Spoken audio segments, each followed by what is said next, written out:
Hey, it's Conrad Thompson, and you're listening to DDP SnakePit.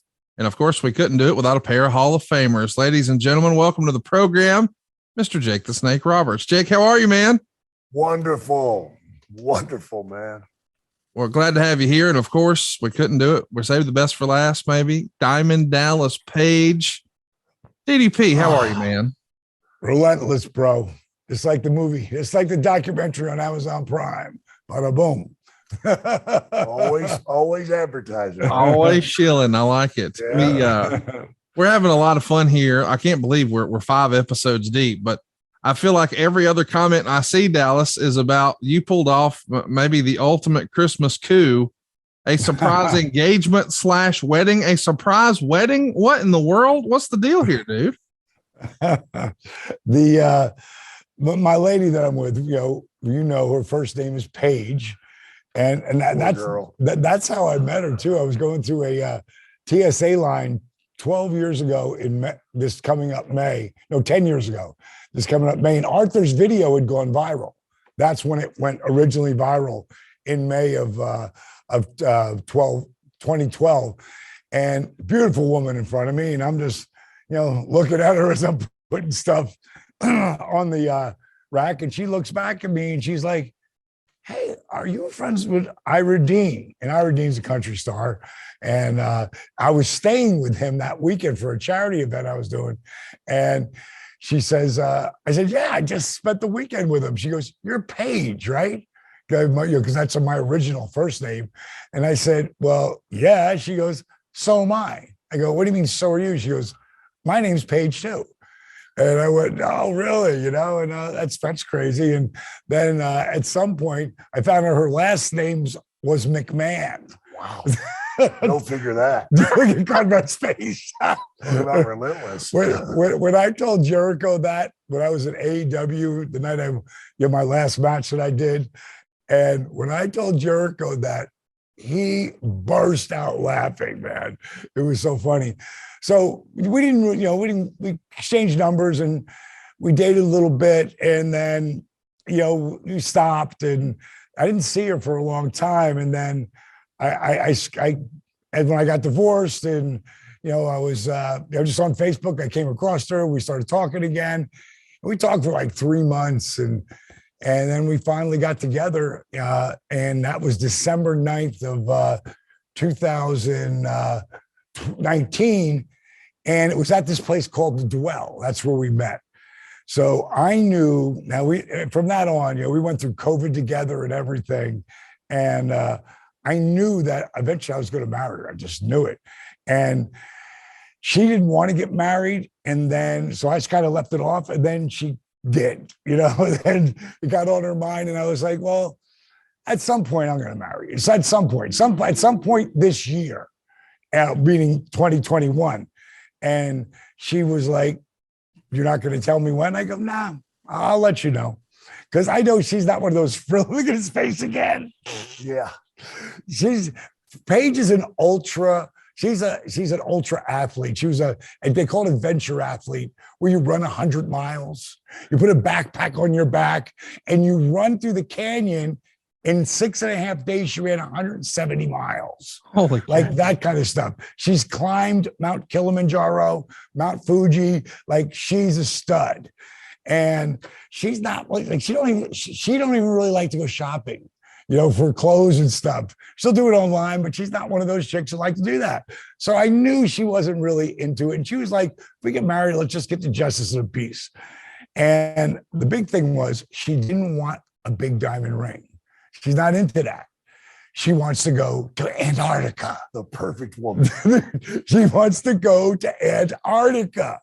And so, I believe in giving people that I really care about love, what they want, not giving what I think they want.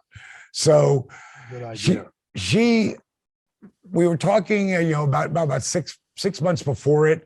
And I said, well, start to put together a list of people that you would want. So she gave me the short list, which is the family, and then the first list of kids she grew up with, people she grew up with, and, people that she hadn't seen in forever. And she just gave me the list, and I just let it go. And then around 4 months out, my daughter, Brittany Page, is we call it Ask Brittany. If we have a question, it's either Ask Steve U or Ask Brittany. And Brittany's around us all the time. And she knows, really smart. But if she don't know it, she's going to find out, just like you do. And I said, listen, baby, I want to do the dwell. I've already called them. I'm renting out. This is a boutique hotel. I'm renting out the whole hotel for family. I'm going to take care of everybody. And I want you to put together this Christmas wedding, but no one can know. And man, I can't tell you how many times I almost said something, but didn't, bit my tongue. And then everyone's, all my buddies are like, what? So man, you're excited. I'm like, no, I'm not going to be excited till I get her in the room and didn't run into anybody. Like, once I get her in the room, I know we're going to get changed. So I came up with this idea, my buddy Ira, right? I called him up. He couldn't make the wedding because he was on the road, and he's singing and stuff. And so I said, you're going to have a red and white Christmas party. It's not going to be real. I just, in case Paige talks to you, I'm making up an invitation. It's being sent to our house from Nashville. And in that new house you got, you're throwing a big red and white Christmas party. He started laughing. He's like, okay. So we get the invitation.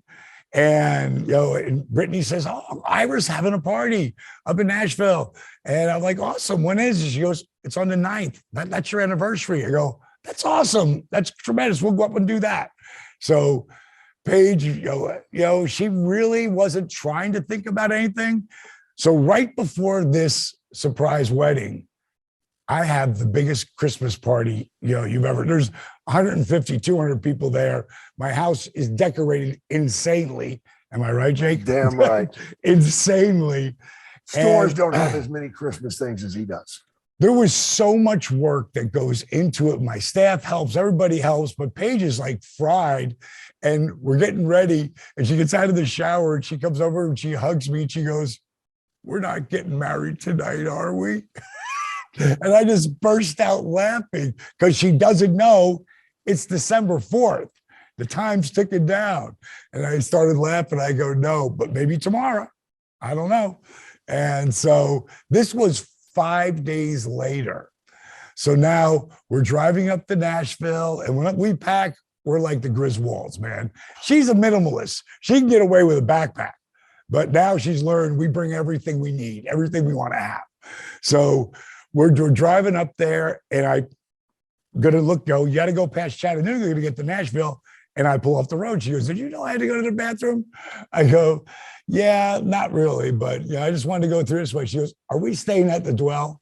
As we're driving up, I go, we're staying at the Dwell. Where else would we stay? That's like our place. So when we get there, I have her go to the desk, and Harrison, this guy who goes there, he checks her in. He knows us, and he knows me, and he knows what's happening. The whole hotel knows what's happening. And when she comes in, they have this one section curtained off, closed for a private party.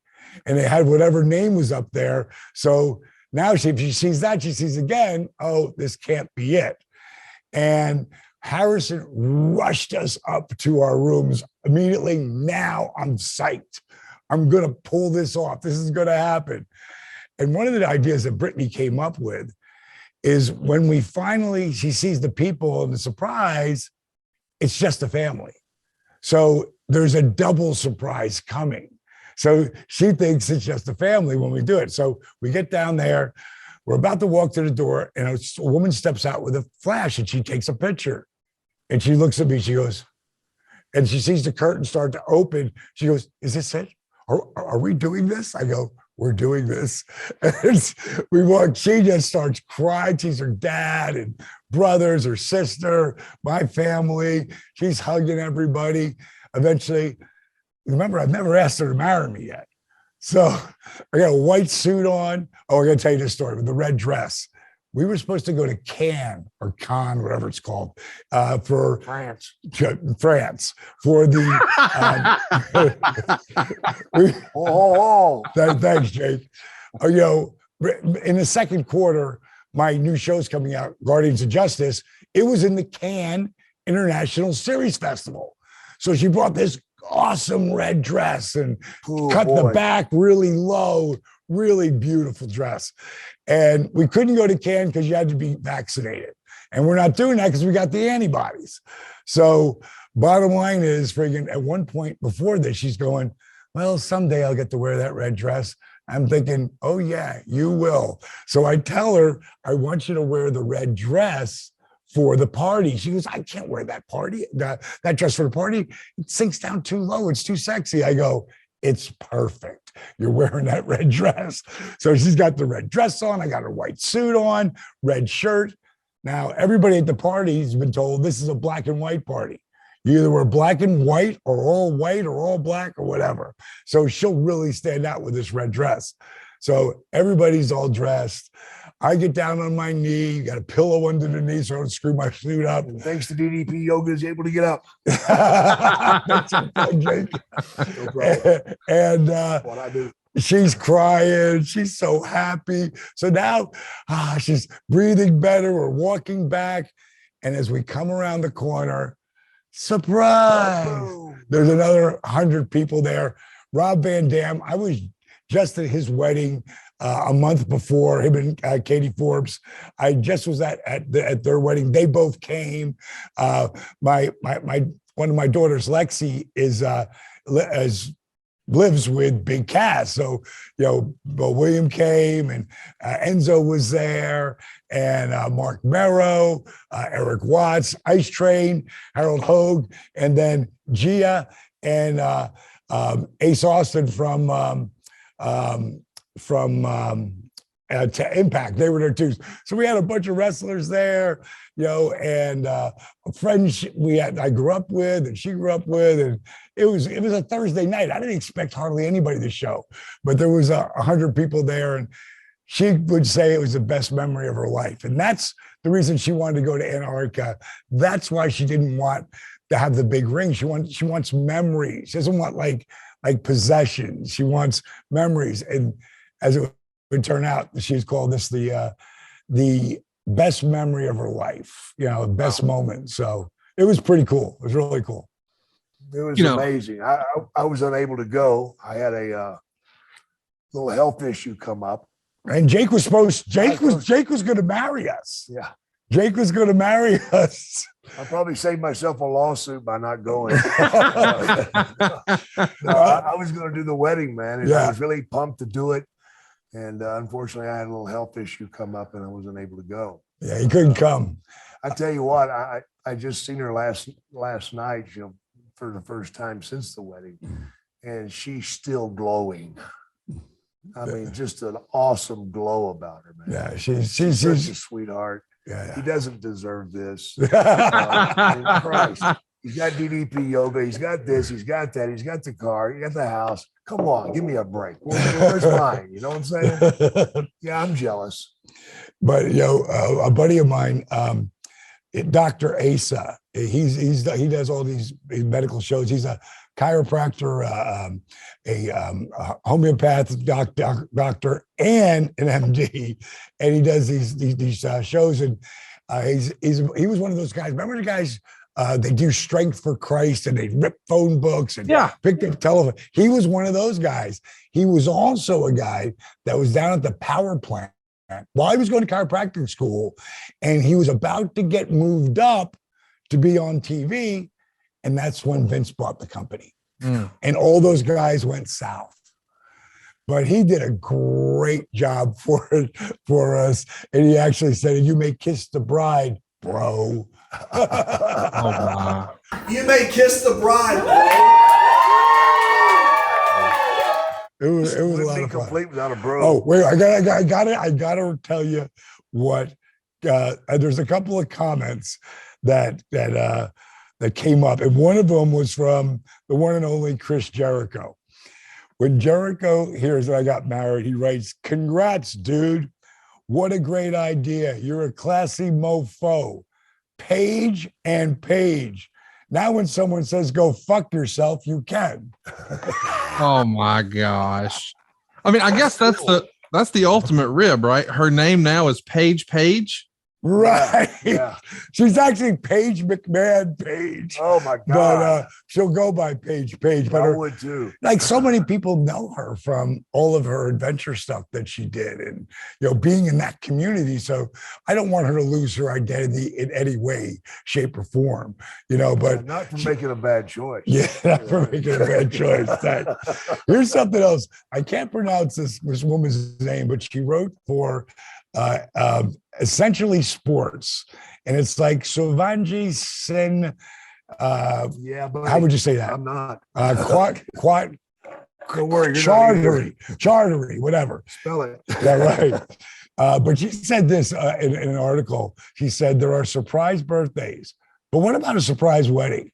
It seems Diamond Dallas Page has brought a new trend to town, and it's brilliant. I think it is awesome. You know what I mean? Come It's on. the coolest story ever. By doing it that way. Oh, dude, it still costs a lot of money. Still costs a lot of money. But dude, it's we're super happy, and there's certain people that come into your life, and they're a reason, a season, or a lifetime. And one of the things she wrote me when we were really getting to know each other, like completely transparent, she had written me something that would said, finding one's true love is finding someone who speaks your language, so you don't have to spend an eternity translating your soul.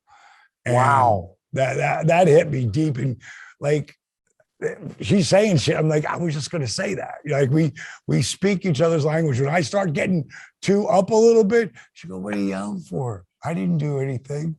Like completely. Deflates it. There's no poking the bear, and poking the bear don't work for me or him. I don't know about you, but it don't work for anybody. Me. It works for nobody. Yeah. It's just not, it's not a good element, but I like the fact that we can diffuse each other, and it's been over 2 years. So I expect it seriously to last a lifetime. So yeah, no doubt. Well, a surprise engagement and wedding might be the most DDP story ever. I mean, you just caught her out of nowhere with that damn diamond cutter there, didn't you? I did a thing for I can't remember what the name of the site was, but the guy's on his knees and he's going, I just wanted to make this the most special day ever. And she's like, oh my God, oh my God, oh my God. And he opens up the box and there's nothing in it. And she goes, no, there's no diamond. She goes, no, I got you something better. And I pop out of the clothes bar. I go, diamond cutter. And I take her down. More special than a diamond. They did a whole commercial thing on it. Yeah. It was really funny. That's tremendous. Well, Jake, you got any good wedding stories? I was going to say, I don't think there's a wrestling wedding story we could ever tell. That's crazier than Macho Man and Liz. I will tell you this. I will be using her line in an interview coming up. Okay. I'll be putting that out there on AEW. So be ready, folks. Yeah, right. It's such a great. It's a great line. Great. It makes you think, man. Yeah. Well, I don't think it's really a surprise that Jake wasn't there. I mean, candidly, even though we're friends with Jake, I wouldn't have invited Jake. Have you seen what he's known to do with these receptions?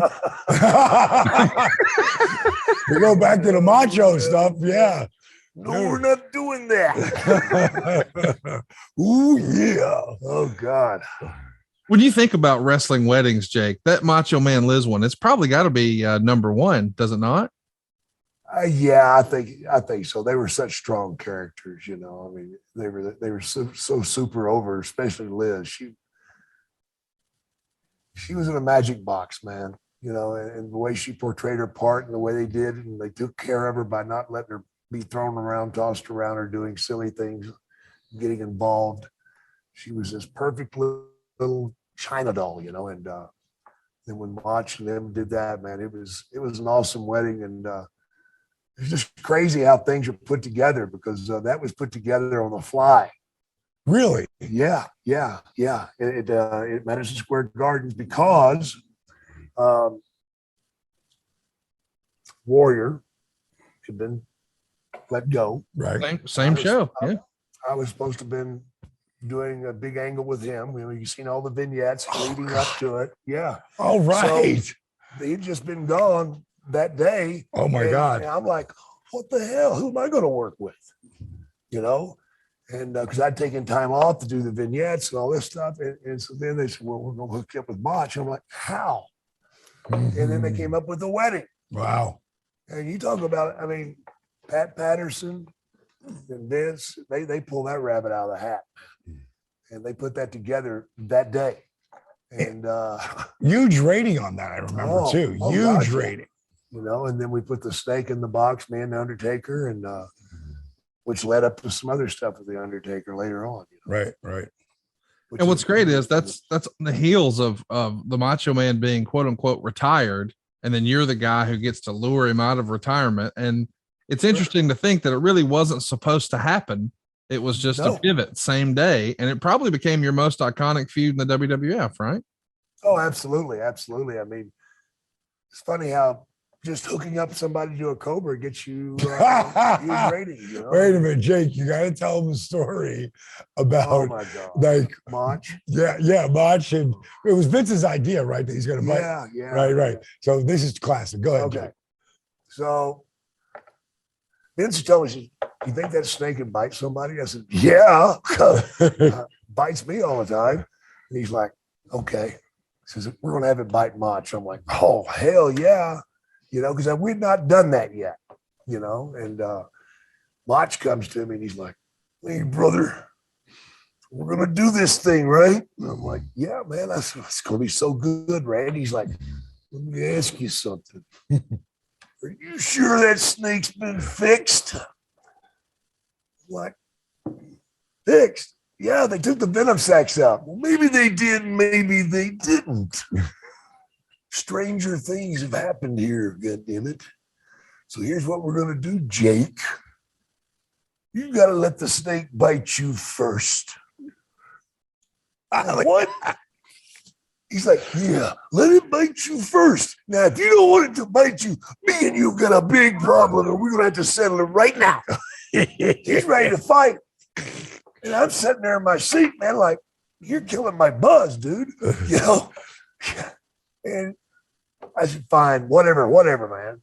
Yeah, whatever. We're going to be sure I'm not going to die with doing bullshit, you know. A lot of people want this title, Jake. You know, Jesus, Randy. So I have to get the cobra out. I pull up my pant leg, and boom, it bites me. He's like, oh, good. But he holds on. Oh, yeah. Like, those things don't do that shit. No. They lock on. So he holds on, and he's chilling, and I take him off, and Randy's like, okay, don't you dare move. Don't take no antidote. Don't take no vitamins. Don't take no pills. Don't drink no antidote. You know, just sit there. And he sits there in a chair, face to face with me, not that far away. How you feeling, man? Oh, my. Are you starting to sweat? Man, what's wrong with you? He goes, I'm just waiting, man. How long has it been? I said, I've done this long enough. He goes, no. Just sit right there. I want to make sure. So he wouldn't let me leave the room for 20 minutes, waiting to see if I started, you know, showing reactions or something, or reach for something. So finally he's like, okay, that'll work. So then he comes to me and he goes, hey, brother, when that thing bites me and he lets go, bring it back to me and ask me, because I may want you to hook him up again, because I want this thing to really be really good. I'm like, no problem, bro. So we get in the ring, man. I'm a little pissed off still, rightfully so. I turn my back to Randy, and I got this cobra in my hand, and I slap the piss out of it. Man, his mouth flies open. He's ready to bite somebody for just knocking the crap out of him. So when I turn to Randy and he locks on, he's locked on, and I'm like watching, waiting, taking a couple of pictures of the people, you know, waving at a few fans, and he's still chewing. So I grab the tail, you know, grab him about, you know, near the head, and I pull, and he won't let go. Holy crap. So I pull again, he won't let go. So by that time, the people are getting real quiet. When fans get quiet, that's danger. because that means somebody's fixing to bust out and come up there. So Vince sends Piper to the ring to tell me to get the snake off of Randy. Piper's deathly afraid of snakes. Well, so are you. I am too, but Piper doesn't have the gimmick. So Randy's like 15 feet away from me. I mean, Piper's 15, 20 feet away from me. Vince said, get the snake off of me. I'm trying. So I pull some more. He won't let go.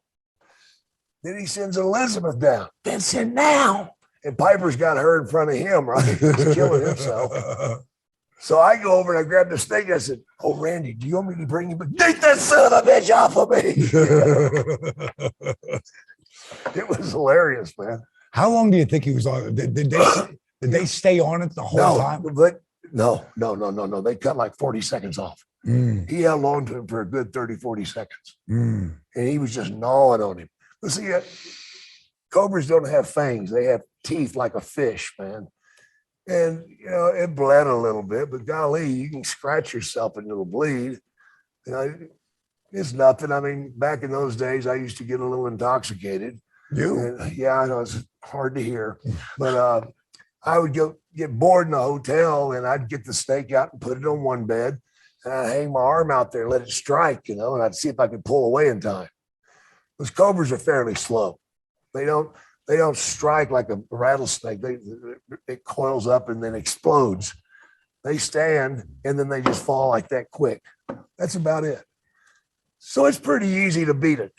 Of course, I'd be in the hotel and the phone would ring and I'd pick up the phone and forget what I was doing. The snake would bite me again. But good times. Good times. You know, that just went by the 30th year. Yeah, it happened October 21st, 1991, Fort Wayne, Indiana. Wow. You beat Halloween 21st, 10 days before Halloween. Oh, 21st. I said 31st. Yeah. But it did air in November. My favorite memory of all time in wrestling, you know. I mean, is that Snake Attack? Yeah, man. There's something about watching that snake chew on him that, whew. I mean, to this day, if I'm with a woman, I'm having a little trouble, you know, because I'm 66 years old. And I'm, you know, maybe not enthused as I should be or prepared for the event that's coming. I just pop that DVD in, man, watch that. Boom, I'm ready. You know, instant wood. Tell me about being in the ring in that moment. I mean, you can see the video shows the crowd. They've never seen anything like this before. No, Children they're in shock. Yeah. They're in shock. And that's what's so dangerous. You know, in wrestling, you learn through experience that when people are yelling at you and throwing stuff at you and shouting stuff at you, cursing you, you're pretty safe. But when it gets quiet, they call that red hot heat. When it gets like that, there's always going to be one or two guys out there that want to save the day. And they try to take that moment from you. And I was watching because I was expecting them to start flying in the ring at any time.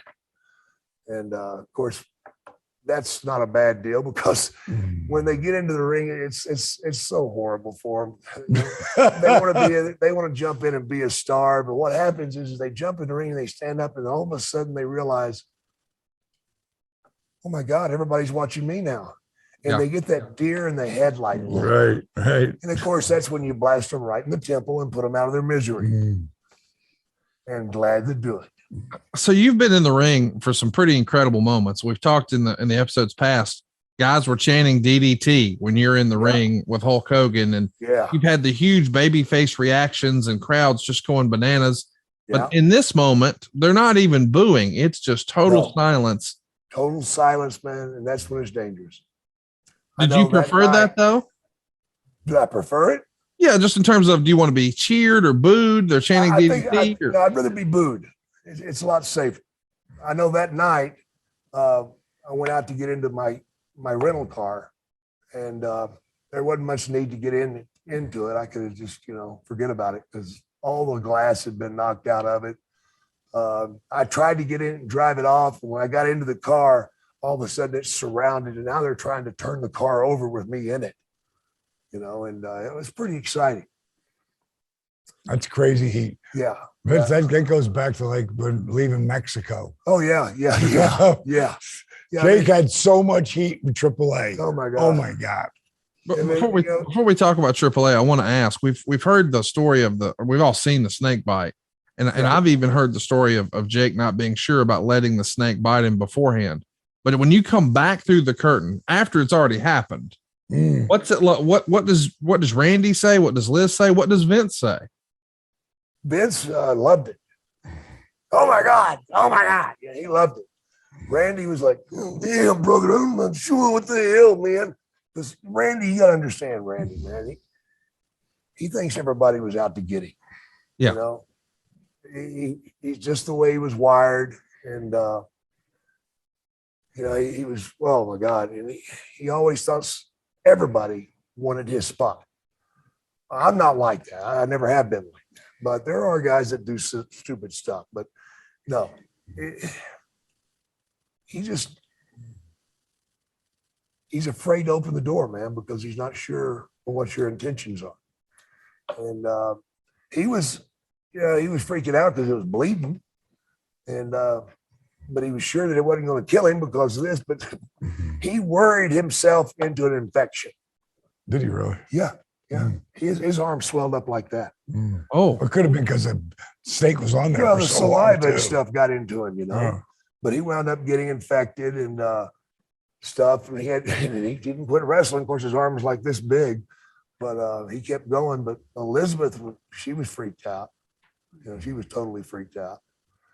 And she'd give me dirty looks for, I guess, probably a couple of weeks, you know.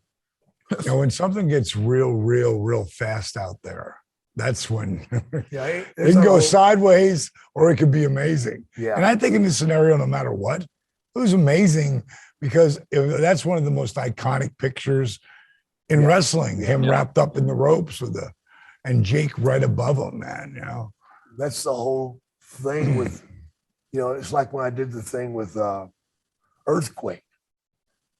Vince wanted me to be knocked out of the ring and not see Earthquake do the squash on the snake. Which wasn't in there. No, there was actually, for people out there. There was actually, you know, because the ESP or SPCA was there. They had the head lady in that city be there to check the snake before and after the squash. And what happened was we had two bags, one underneath the ring. Well, they throw it underneath the ring. So I go out and I reach and I grab the other bag and put it back in the ring. Of course, that one was filled with, my idea, by the way, pantyhose filled with hamburger meat. That way, whenever he squished it, blood would come out of it, you know? And, but my point was, Vince, if we want real heat, let me have to watch. And I have to say, pat myself on the back, I did a brilliant job of reacting. Yeah, I remember that. To that. You know, kicking your opening feet. the bag and oh my God, no, and just pushing myself away from it. And that's the thing. Learning how to sell, guys, is so important. It's the most important thing you can do in wrestling, I think. You know, you as a wrestling fan, we hear you gotta sell to the guy in the top row and all that. So I understand that, you know, there's a lot of physical movement that is required so they can see. But I've also heard that Vince say that this is your moneymaker, that this is the reaction, that it's your face. What's your take on that, Jake? How much is your facial expression? How much is the physical for the fans in the crowd, maybe in the cheap seats? I believe that your whole body has to react. If it doesn't, it's not real. Think about it. If you're in a car wreck, you know, you get out and you're checking yourself all over. Yes. And you're screaming at somebody. And then you're going to look at the car. Everything that's involved, you're going to check out. That's why I feel like you've got to let your whole body react to anything. If you're selling your arm, then you got to see the pain in the face. Is it hurting in the shoulder? You're protecting it. You're protecting it. How are you protecting it? By putting the other hand out and pushing away, trying to keep the guy off of it because you're hurt. You're wounded. It's common sense. And just to interject, like, that's the kind of shit that Jake would teach me on the road.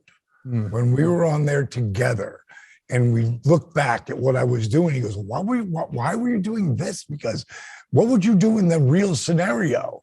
you'd get your hand up and pull it off your throat. You'd be kicking your feet around. You'd be trying to move your body. He would give me all those little, like, now you got to go out there to figure that out. But you got to think, shoot, and work. If a guy's choking you, you're not going to have your hands out here doing this. Right. You're already trying to scratch his face, get those damn hands off of him. That's like the guy that his leg's been worked on for 5-6 minutes, and then he gets in a corner and the guy turnbuckles him and he runs across the ring and hits a turnbuckle. Are you serious? Collapse halfway.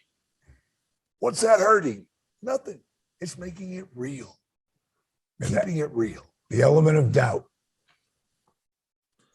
So let's circle back to the Macho Man Liz thing. That is maybe the most iconic feud I think I remember. I know a lot of maybe older fans would remember the DDT on the floor from Saturday night's main event with Ricky Steamboat. But for me, the Snake, man, I was 10 years old at the time, and it made such an impression, especially when they ran it with the big X over it, which again just builds the intrigue even more. Like it must be really bad. And genius move by WWF. I had guys come to me and say, aren't you pissed off they put the X over it? I said, are you kidding me? That makes it even more. It does. Why do you say that?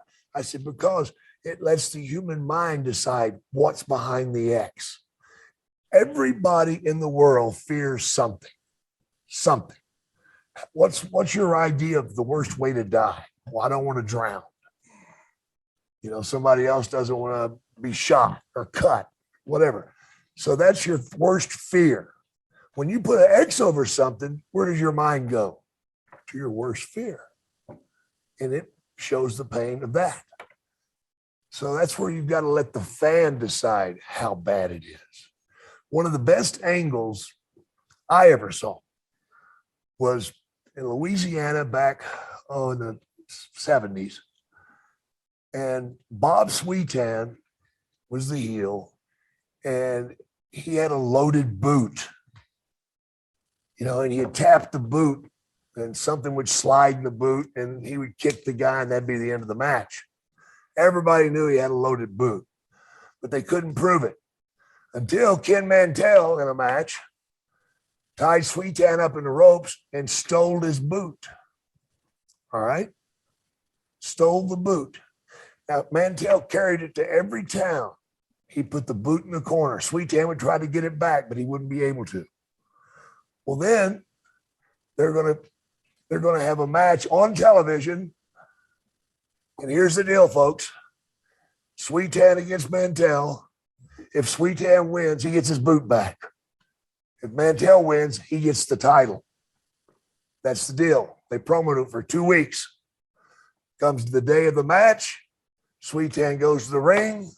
No Mantell. Where the hell is he? Why would he miss this? Something must be wrong. Already creating the doubt. Sweetan's in the ring barking, hey, he's not here. I win. No, we're going to give him some time to get here. So they let it go 3/4 through the show. And about 5 minutes before the end, Mantell staggers into the arena, bloody, mud on him. Looks like he's been through hell. And Sweetan sees him, and Sweetan takes off. A week later, they interview Mantell, and he goes, I don't want to talk about what happened, but Sweetan knows. Ask him. Won't you ask him what happened? That hotel, and just by them saying that hotel, I must have met 200 people that actually went by that hotel and seen Sweetan and 3 of his friends beating the shit out of Mantell before the show.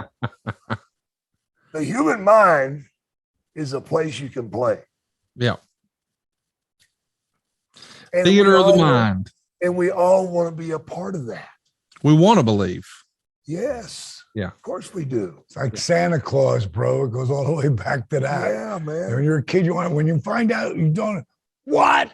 Like if you really believed and now you're going to knock that out, that's like a magic moment in a kid's life that as they get older, I didn't really believe in them, but inside they know they did. Oh, they're devastated, man. And take it away, And that's why I was, I had a lot of mixed feelings when Vince like exposed the business, and I know he did it because of money and not wanting to pay the wrestling commission. Yeah, because we're entertainers, we're not wrestlers. Like, always having that element of doubt, and people still to this day, will ask me, man, like, was that fake? Was that real? Like, what was that? Like, how do you fake those chair shots? You don't. You don't.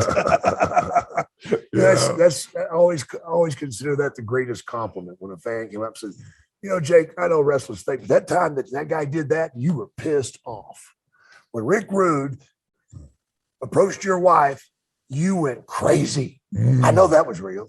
And then I think to myself, Jake, you did that one right. You did that one right. When fans got angry and attacked me or something, I considered myself doing the job very well. When the old woman cut me with a knife, 70-something years old, and cuts me with a box cutter as I'm going to the ring. I turn around and I see the security. They got this old woman down. I think she's had a heart attack, So I turn, I'm like, man, is she going to be okay? They're like, is she going to be okay, man? She just cut you. What did she do? She didn't cut me. Look at your arm. That son of a bitch. And I put a boot to her, not a solid one. No, I didn't. But I talked to her after the match, and she was crying. They were arresting her. And she told me that she had walked in the room, and her grandchildren were watching wrestling. And there was Jake the Snake putting a snake on somebody. And she made the comment of, by God, that son of a gun needs his kicked. So I'd teach him a lesson. And they all laughed at her. Oh, Granny, get out of here. You're just blowing air. They disrespected her. She took it to heart. She had never been to a wrestling match before that night. But she came down there to cut me and to prove that her grandkids, that she wasn't full of shit. And I gave her a big hug and thanked her. Now the guy that shot at me, that's a different story. Yeah, Jake really went through all that. Back when there's people who thought it was just real. And even if they didn't think it was real, like we're reviewing heels every week. When I look at someone and it's really making me like dislike the character, doing a good job. Doing a good job, man. And that's one of the things. We might as well talk about heels now, right? What do you think? Segue? Oh, okay, sure. Yeah, might as well. Yeah, absolutely. We're plugging it every single week. If you guys haven't already, we want you to go check out Heels. The show on Stars. Season 1 is in the can. We understand they're working on season 2 now. And we've talked about episode 1 and episode 2, but episode 3 is called Cheap Heat. And this is where we start to hear about a wrestling veteran named Ricky Rabies, who wait. Say that. Cause I just want to say, let's just talk before we get into that. I want to talk about the finish. Cause we can talk about the finish, the end of the show and 2. And what's really unique about the end of that, if you go through episode 2, if you haven't seen it, stop watching.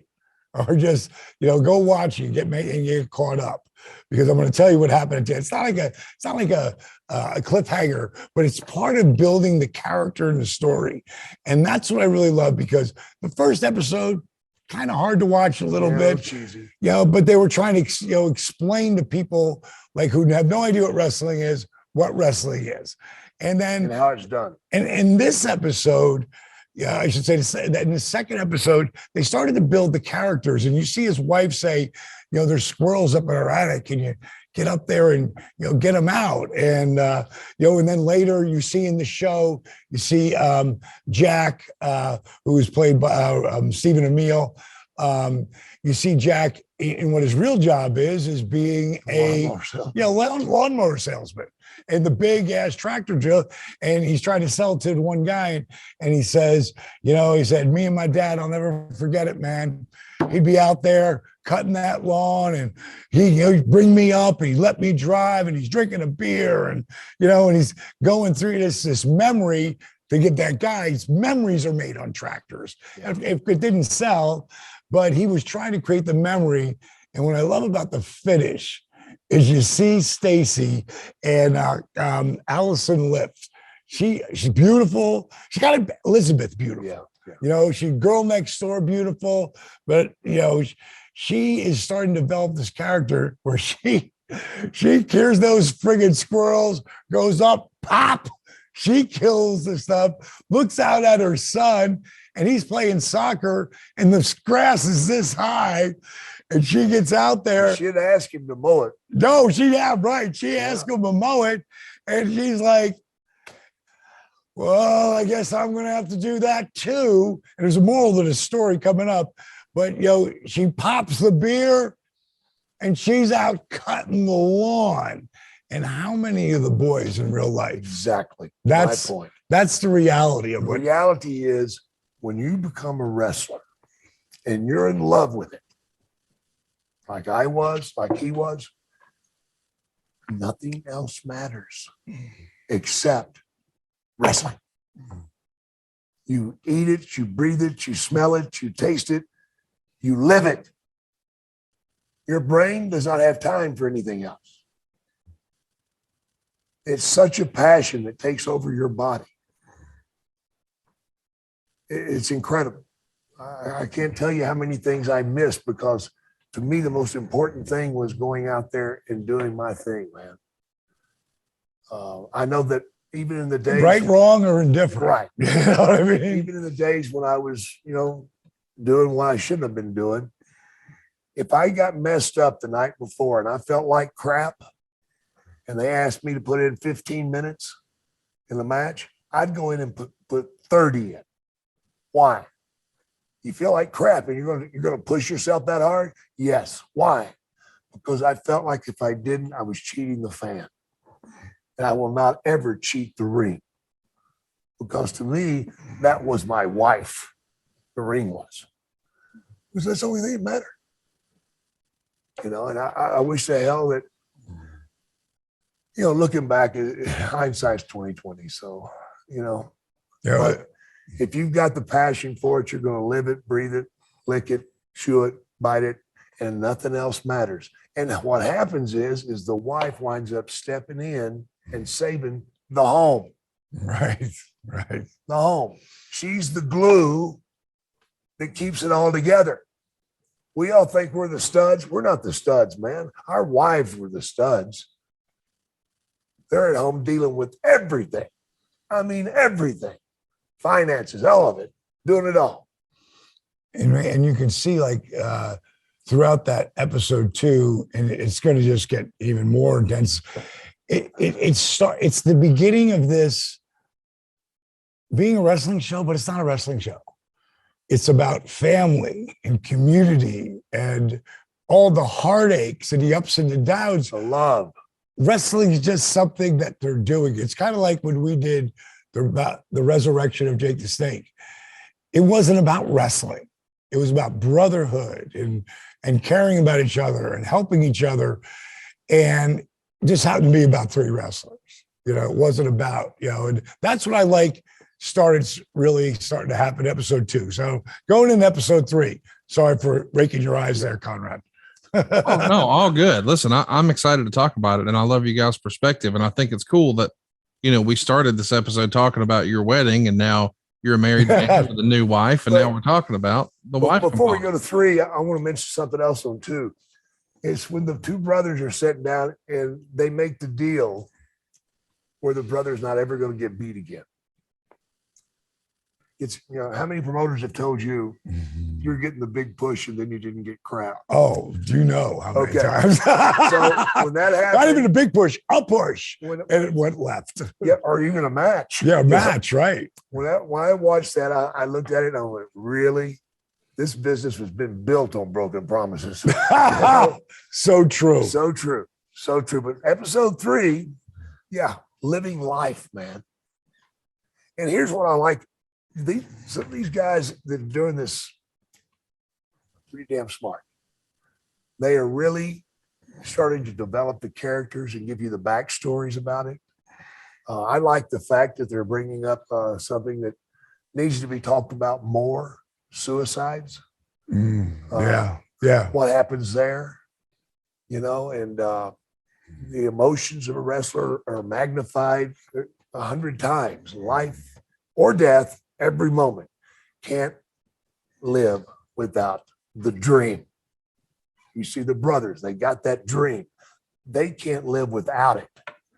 To hell with everything else.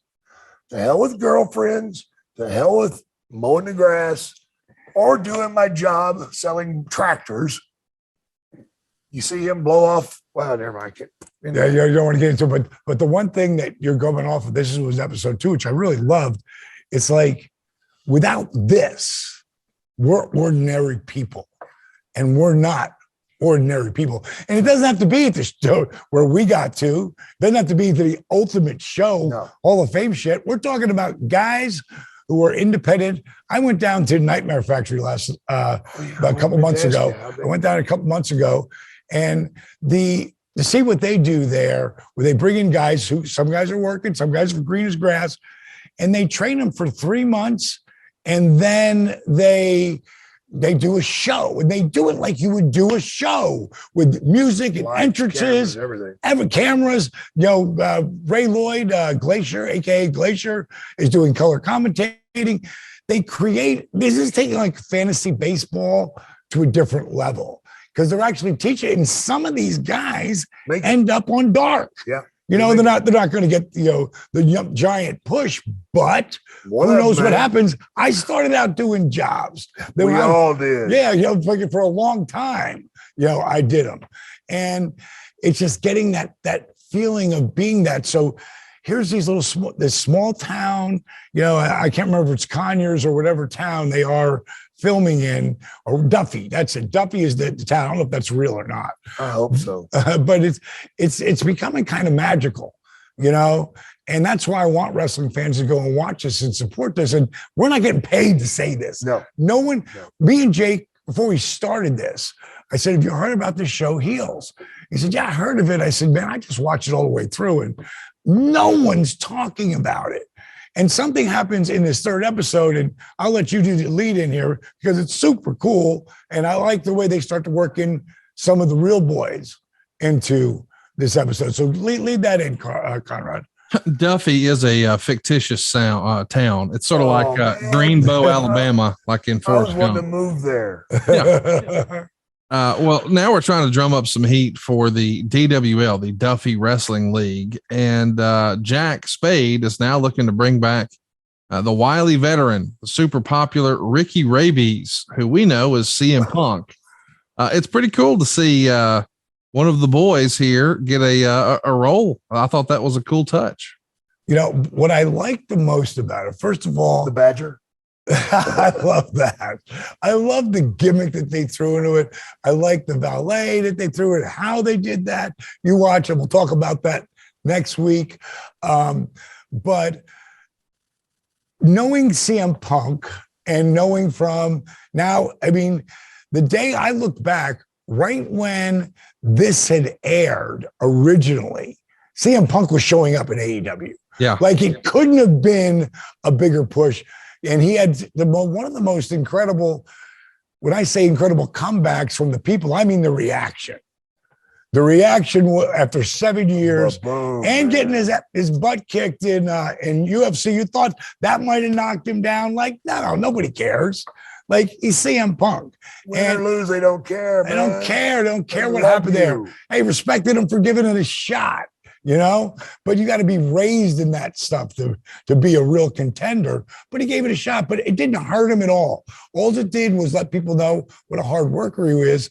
But what I love, because I know I don't know him. I know him, but I don't know him. Like, we know each other. But when sometimes you see somebody, oh, that's whoever that is.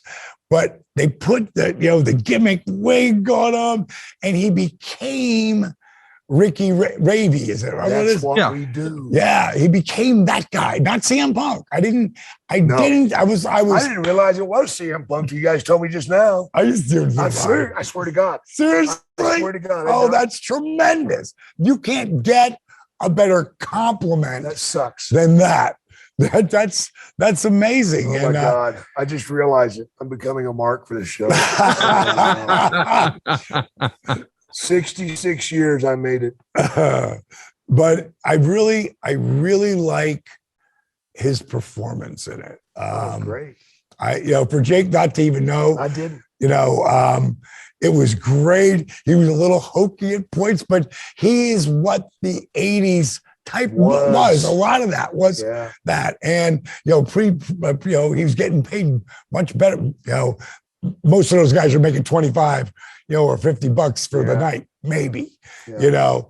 But I really like CM Punk's performance. I look forward to seeing him in other things now as an actor, because he's got some chops.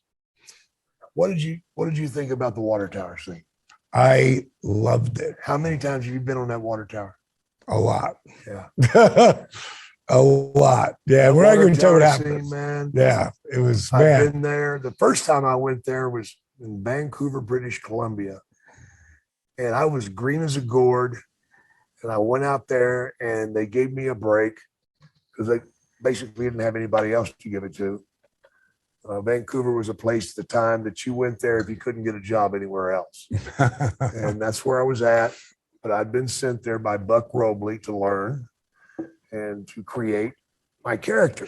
But it worked. My character worked. And by process of elimination, there was nobody else to give it to. And I got the shot. And there was an old timer there named Moose Morawski. Now, Moose Morawski was a 300-pound man, built solid. And he took me in the ring. We worked a program there. And at the time, they were bringing 2,000 fans in, you know, every week, Monday night. And we worked a program, and Moose was able to drag me through it. And we built it up to a cage match. And we sold the place out. A little over 10,000 people. Wow. And walked into the ring that night, I started crying. And when I got in the ring, I was crying. And Moose just looked at me and winked at me. He had a mask on, he winked at me. And he came over and he knocked the shit out of me. He said, all right, kid, let's go to work. And we went to work and we had a great match. It all, you know, it worked out. And that was the high. And of course, the low was the following week, I got a shot at the champ, who was a very, very old Gene Kaniski, owner of the company, who beat me 2 straight falls and killed me right there, dead as a doornail. And they went to drawing 1,500 people a week, and I left, you know. But yeah. The tower, the water tower thing, man, if you fans that watch it, every wrestler has had that moment. I literally wrote down, you feel great for Bobby. Oh God, yeah. You feel great for Bobby, the water tower. And I didn't really like it, you know, because the Bobby character is the pussy. Yeah. He's not someone you believe. Like, some guys are really like that, but some guys are. Yeah. And as we go on, his development of his character, you know, you really start to say, wow, this guy, he's good. He might have something. Yeah, he might. You know, at the end of this thing, I wrote down living life. Wrestling fans, I mean, people are people, fans are fans. Wrestling fans are the dynamite we light by taking them on a ride, whether the wrestler knows it or not. That's a fact. There's nothing better. No greater feeling in the world than being a wrestler, because you're not on a team. It's you and one other man. And you have control of everybody's emotions that are sitting in those seats. And if you fail them, you'll know it. If you make them happy, you'll know it. If you pop them, it's the most incredible feeling in the world. It's magical. It's Alice in Wonderland. It's everything. And that's what wrestlers feel. I'll shut. Well put. That's good, man. Well, that feels like a nice way to wind down episode 5. I can't believe we've got 5 of these going now, Jake. How are you feeling about podcasting so far, dude? Oh, it's easier than working. You know what? I've been wanting to do this for a long time. I've talked to Dallas about doing it before. And the reason being, not because I want to, making the money is great. But I want to put some of this knowledge that I've attained, that's rubbed off on me, that's been tossed in my pockets, that you can remember again. Yeah, I can remember again because I'm sober and straight and feel wonderful. All you alcoholics out there, there are hope. There is hope. You can do it. I did it. I just want to get out there and tell people that life is good. Life is real good, man. And what you got to do is you just cut it back to being simple again, man. Watch the kid run across the front lawn. Watch that. Watch the wife cooking and making you a meal, preparing it, sweating over it. Watch her when she comes out of the shower and smiles at you. Life is good. Life is real good. But you got to get sober to have it. And that's one of the things like Jake, we would occasionally do like, where are you now, Jake? Just people wanted to know like, how's Jake doing now? Yeah. And so we had done one and you called me afterwards. You said, dude, that was really good, man. I said, well, it's funny you say that because Jake literally, he texts me on his way to the airport saying, dude, that was amazing. That was really magical with us. The way we shared stories back and forth. He goes, it's time. We got to do this. I know you don't want to do it. I know you're too busy, but I mean, I'd really appreciate if you make the time and do this with me. I said, well, there's only one way we're doing it. I go, that's what he said. Call Conrad. If we can't get Conrad, we're not doing it. Not doing it, man. Because I want someone who really knows this and just lead us where to go. And I know we don't even really think about it. I love the heels thing that we're doing because it's something that's different. And, you don't want to hear something you hear on every single podcast. No. And you're never going to really hear, we might get a little bit negative at times, but most times we're positive people. Well, I'm telling you, that show deserves to be watched. They should have put it out there in a bigger light or something, because what I see them doing now with the backfill of the characters and bringing this darkness out and showing where these kids came from and what's going on in their lives. I mean, I don't want to do a cameo on the show. I just want to bang that one chick. And they're not afraid to show that either. No, I love that. I can be known to throw some F-bombs. Oh my God. But it's like there's 9 F-bombs in that one sentence. Oh my God. Which I love that because that's us. Not only an F-bomb, they're showing the F-ing. Yeah, they're showing it's like it's so wholesome, and it's friggin' not. There's nothing it's real. Wholesome about sex. No, you know what I mean. But I'm saying, for people who watch, if you can't see that, don't watch. Because there's nudity and but it's not strong. No. It's not porn. It's just showing an arena rat. Yeah, and don't even call her that because Crystal, she's amazing. Oh, I was talking about the bartender. Oh, the bartender. Yeah. And she strives for success. Yeah, she was good though. She's good. Meant to be used. And they use it in proper terms. Absolutely. And again, we ain't getting paid to say this. It's something different. Nobody's talking about. We're not even hinting that you should pay us, but if you feel guilty, call Conrad. Call Conrad. Because sponsor our show. Because you know what? Next time I can see down the line. We're just talking about this, but they always do like the thing after the show. Yeah. Once this gets to what did you tell me on Rotten Tomatoes it had? Dude, it's unbelievable, especially when you compare it to other shows, like other popular shows. And that really caught me off guard because I enjoyed the show, but I didn't know it was so well received. But over on RottenTomatoes.com, it has a 96% approval rating. Wow. 96%, which is just crazy when you think about it. Like, I always love that show Ozark over on Netflix, and love Ozark. One of their more successful shows. But even that show has 81%. Holy shit! So it's like I said a couple of weeks ago. It reminds me of when I was watching Friday Night Lights. Yes. Nobody was watching. It was one of the best shows ever. If you're a sports guy and you liked stories about family and really stuff that's happening and that whole football, which I'm a big football mark, and so is Jake, but that show was unbelievable, but they couldn't get picked up and they went to Rec TV and played for 7 years. The whole thing is it's on Stars and a lot of people don't get Stars, but this is one of the shows that could actually put them on the map. I was really happy to hear they got a second season, and it's for the wrestling fans. Yeah, absolutely. You want to support it and check it out, and you don't have to like it. But you will. But you will. Yeah, I think that's a great point, because I want to mention that if you support this type of content, they will create more of it. Right.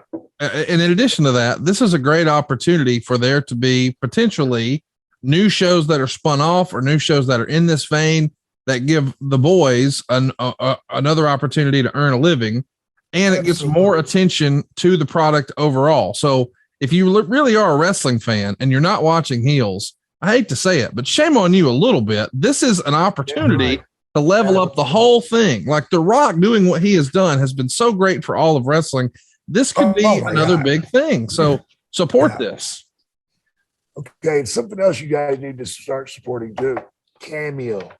Oh yeah. Cameo. I love doing Cameo. It's a way for fans to have a little interaction with their star, whether it be a wrestler or a football player or a movie star, whatever.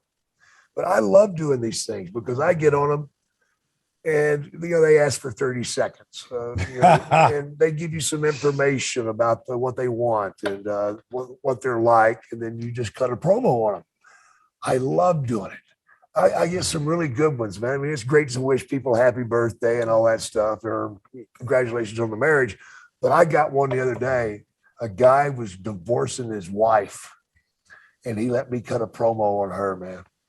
And he gave me a 5-star rating and tipped me. Oh, that's awesome. It was absolute. Oh, I loved it. I gave him like 2.5 minutes, man. He was so happy. I wish I had just sent that to her instead of breaking her myself.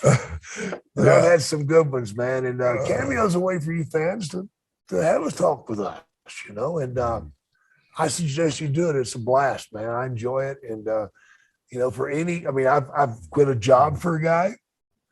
He went in and played it for his boss, shoved this job up your ass, Jake the Snake Roberts said so. Mine are a little different. Yeah.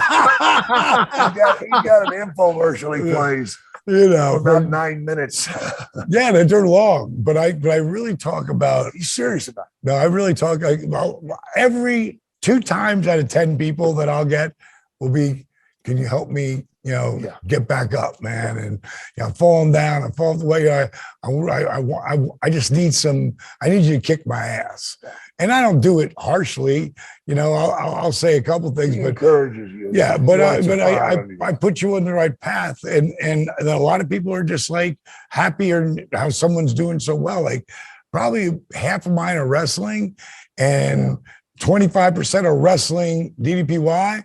And the other 25 is just DDPY, which is pretty amazing. A lot of people struggling with addiction that ask for help. And I try to give it to them, man, and encourage them.